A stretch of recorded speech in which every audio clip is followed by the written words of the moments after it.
Hey, what's going on, guys? Welcome to Real Outdoors with yours truly, AJ Villarreal. Just went to Bass Pro, went and had an order with Rapala. Gonna do a little bit of unboxing, showing you what I'm trying to get prepared for as spring starts to roll around. Those bass start to head up on their beds.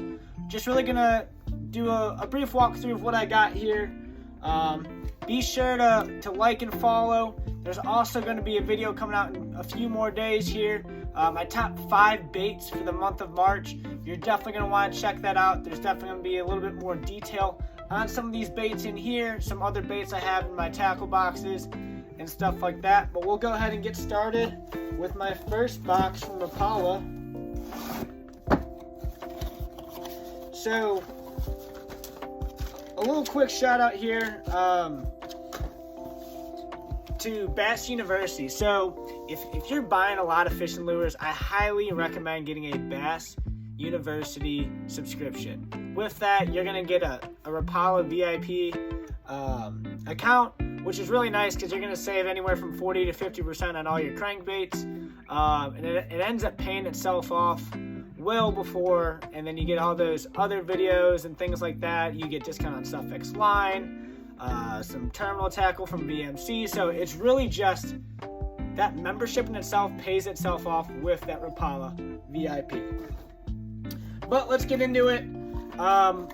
So I'm gonna go down and I'm gonna break it down by the different type of baits I got here. So my go-tos are going to be those DT8s starting out, especially early March here in Tennessee. So got a lot of these DT8s right here, if you could see that. So DT8, great bait. It's gonna get you down to 8 feet. It's gonna cover mostly everything. I'm fishing those highland reservoirs, so I wanna get down quick. Wanna be bouncing that bait off the bottom. And that DT8 is really gonna do that for me. Depending on the water clarity, I'm gonna go with a darker, more chartreuse if I have really muddy water, and things like that. So I want that really to stick out, fish really be able to see it. Clearer day, I'm gonna go with more of your shad color right there. So that's gonna give you a better look, looking like that forage. But the color I really like to go with is that dark brown crawdad. So I love that dark brown crawdad color. That's probably what I'm gonna throw all spring long. Maybe as those fish start to push out in their post-spawn phase, I might go to those other baits. But that's really going to be my first go-to. Alright, so got the DT8. One step down from the DT8 is going to be the OG Slim 6. So the OG Slim 6, colors are really going to be that same philosophy, right? So I'm going to have those brighter, more chartreuse colors when the water's really dirty, muddy, and so forth. And I'm going to have more of those natural looking colors as the water gets more clear. The OG 6 is a balsa wood bait, so you know it's got that nice tight wobble. It's light, I can get it out there, it's silent. I really like these baits. It's kind of like your bigger finesse crankbait is the way I look at it. I can really pitch it around some wood, all of that good stuff. So the OG Slim 6 is the next one. And like I said, got those in some shad colors right there, some brighter shad. And then of course, I got my crawdad colors as well. Definitely can't go wrong with those crawdad colors. My next bait I'm gonna go to right here is the lipless crankbait right there. So the Arashi Vibe is a great bait. Love jigging these up and down. My favorite way to work them is I'm gonna cast it out, let it sink to the bottom, zzz, rip it up, let it flutter back down, zzz, rip it up, let it flutter back down. And that's generally how I'm gonna fish that bait most of the time. You can straight retrieve it and burn it, but I love having that added twitch to it. It looks like that dying crawfish or that dying bait as it's fluttering back down to the bottom. The next one, which you can tell I really like these things as I got 10 of them right here. So that is going to be the new OG Rocco square bill. I'm a huge square bill crankbait fanatic. I think it's one of the most universal crankbaits there is out there, especially if you can get some of those Strike King deep diving square bills. I really just think it covers all of your bases and getting down to depth. My favorite color is just that traditional crawdad color. I'm going to use that most days out on the water. If that water, like I said, gets a little bit dirtier or has a little bit more stain to it, it's a muddy day, maybe we just had a storm blow through like we do right now, it's super windy, I'm going to go with those more chartreuse colors, just so it stands out a little bit more. If it's really, really clear out, I still want to stick to that crawfish pattern. And I'm sure if you guys watch Jacob Wheeler's videos, you see him all the time. All he does is talk about that root beer color. That's when I'm going to throw that as well, as when I get those clear days. Water clarity is really good. But then I also got my different shad colors as well, my natural shads for when that's a nicer day out. And I could be out there throwing those. Last little crankbait I'm going to show you from my Rapala order that I got is going to be the OG Slim 4.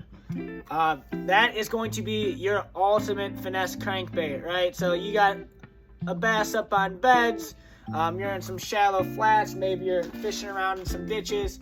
That's when I'm going to throw that, and the color pattern really stays the same. Alright, now to get my Bass Pro order here. So some of this is just things I needed to pick up because I'm running low on.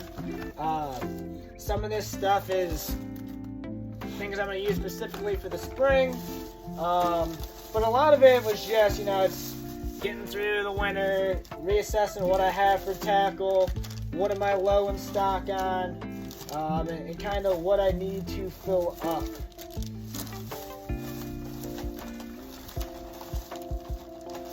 So we'll start with my absolute favorite lure ever, thing I'll throw from now to the end of time, and that is a spinnerbait. I got tons and tons of them. This right here, though, this is my favorite spinnerbait right here for the spring. That having that orange blade, for whatever reason, it just pisses those fish off. You're gonna get a lot more strikes, a lot bigger fish. I broke my PB back-to-back days throwing this exact spinnerbait, so definitely can't go wrong with this Booyah spinnerbait, especially with that orange blade. That's kind of going to lead me to the next few things I'm going to show you here, and that's actually going to be my trailer. So I have two types of trailers. I'm either going to use a Googan Bandito bug. That's if I'm fishing up shallower and I want that profile to stay high up in the water column. This is going to help it keep up there and not get so much depth. On the inverse side of things, it's just, your typical bootleg paddle tail, right? So I'm going to stick with those shad, those white colors. You really can't go wrong with any of them. So I like the Rage Swimmers, but I also don't discriminate against the Speed Shad made by Bass Pro. So those are going to be my two trailers for my spinnerbaits, as well as my chatterbaits. And it'll serve the same purpose with my chatterbait. Flatter profile or a flipping type trailer will be to keep it up higher in the water column. That bootleg style bait will be to keep it down lower in the water column.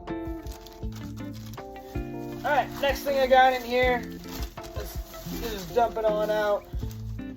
I got my flipping baits, so like some more just, your Googan Bandito bug. It is a great bait. I love the profile on it. I love the colors they make. So I got myself some Watermelon Red Flake, which is probably my favorite color. I can't go wrong with some black and blue and Okeechobee Craw. And that's what I'm going to be flipping there with the Googan Bandito bug. On those slower, really cold mornings, especially late February, early March, I'm going to be throwing a Carolina rig, and for my Carolina rig, I go no further than the Brush Hog. I love it in Watermelon Red Flake. What I've really started to like now is Green Pumpkin Magic. It's got a little bit of red to it, got a little bit of blue, a little bit of glitter. Kind of covers all your bases, but it's not too much noise. But for my Carolina rigs, and even if I'm just going to Texas rig a weight, I'm going to flip. I'm going to go ahead and use a brush hog too. Throw that there up in the timber. I'm going to get me a lot of bites. Going back to some more trailers here. So, for my chatterbait, I also have the Bass Pro Super Shad. So that's going to be a nice flatter profile jerk bait. It's going to keep that up higher in the water column. Similar to the Bandito bug, it's just got more of a flaky tail. It's going to have a little more action to it as I'm jerking it up and down. That's all I got for what I got my recent stop to Bass Pro. Obviously, like I already have my hooks and stuff. I have my line. I have those things. Really just needed to stock up on some crankbaits again, stock up on some plastic, so that way I'm good to go, essentially until June, July, and then we can kind of reassess from there. So hope this helped. If you have any questions about any baits I got or how I'm using them, go ahead and ask me down in the comments. Be sure to like and follow. See you next time. Oh!